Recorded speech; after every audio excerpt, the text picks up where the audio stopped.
Hello, I'm Ollie and this is CriminOlly, where I talk about crime, pulp, horror, that kind of thing. Today, crime with a comic twist. I'm going to talk to you about the novel Burglars Can't Be Choosers by Lawrence Block.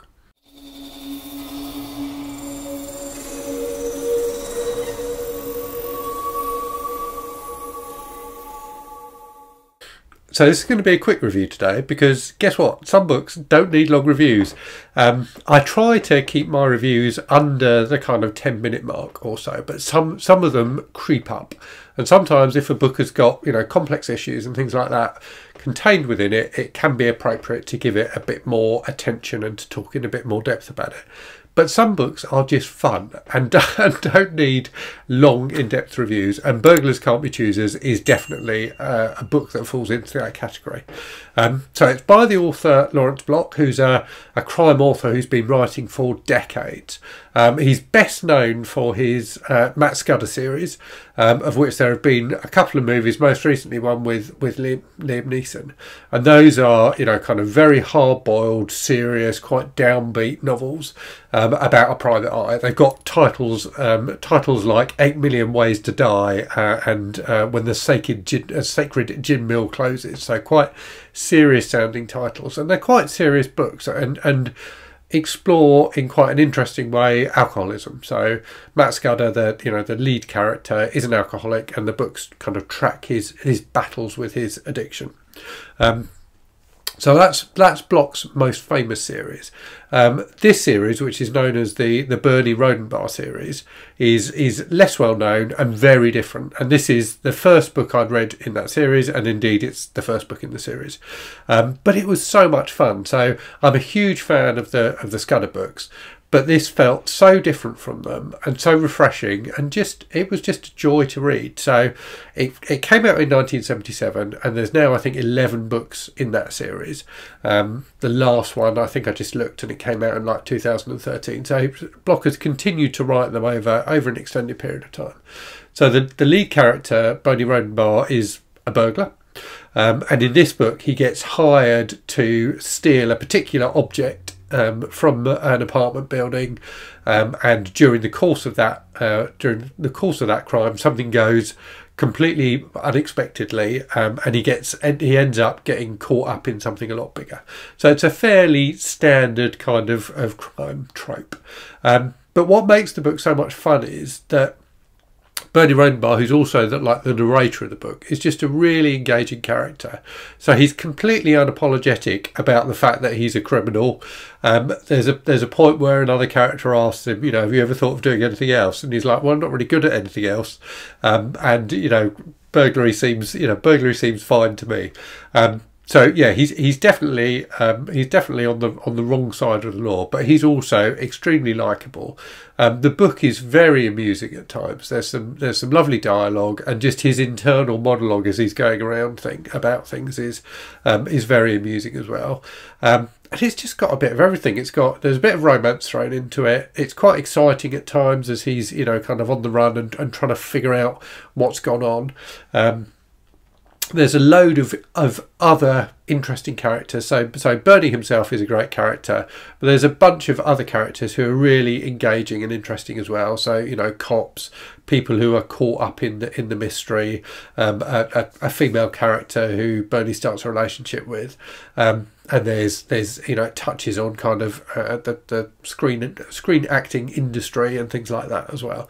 So there's all sorts of fun stuff going on. A real mix of nice characters, and a really good mystery at the centre of it as well. I didn't figure out what was going on, but I always felt like Block does that great thing in this, which I love in a mystery. You can read mysteries sometimes and they're just so overwhelmingly complex that you feel a bit lost. And equally, you can read mysteries which are so obvious what's going on that there's no fun in them. What Block manages to do in this one is to make you feel like you're just one step behind. So you kind of know that Bernie's a little bit ahead of you in terms of figuring stuff out, but he hasn't let on yet. So it just makes it a fun read. You always just feel like you're just one page away from finding out something interesting and revelatory that will shed more light on what's going on. So yeah, just a really fun read and a nice antidote for me. I read it after reading 1974 by David Peace, which I'm going to be doing a review of next week, I think, which was one of the most bleak and depressing crime novels I've read for ages. So to read something that was kind of light and fluffy, that was amusing and engaging, that had a decent mystery at the heart of it, a bit of romance, a bit of comedy, was just wonderful. And the best thing about it is he includes all of that stuff. So he includes a really good mystery, some great characters, a great central character, you know, humour, romance, all of that in less than 200 pages. You can't go wrong with that, can you? Absolutely perfect. A really enjoyable book, and I'm very much looking forward to reading the rest in the series. If you're a Kindle reader, you can actually get the whole, I think pretty much the whole series in 2 volumes on Kindle for not much money at all. I will leave links in the description to the video, as I always do, to the website Bookshop, which is a site that supports independent bookshops. So you can go online and choose from a huge catalogue of books, and it actually, you know, the shop that actually sells it to you is an independent bookshop. So that, you know, they get the cash, and I get a small commission if you buy a book from that site as well. So I will put links to Bookshop in the description of the video. I'll do that in all of my review videos, but also note that if you want it really cheap, get it on Kindle. So yes, definitely recommended from me. And Lawrence Block generally is you know, is a really reliable author, I think.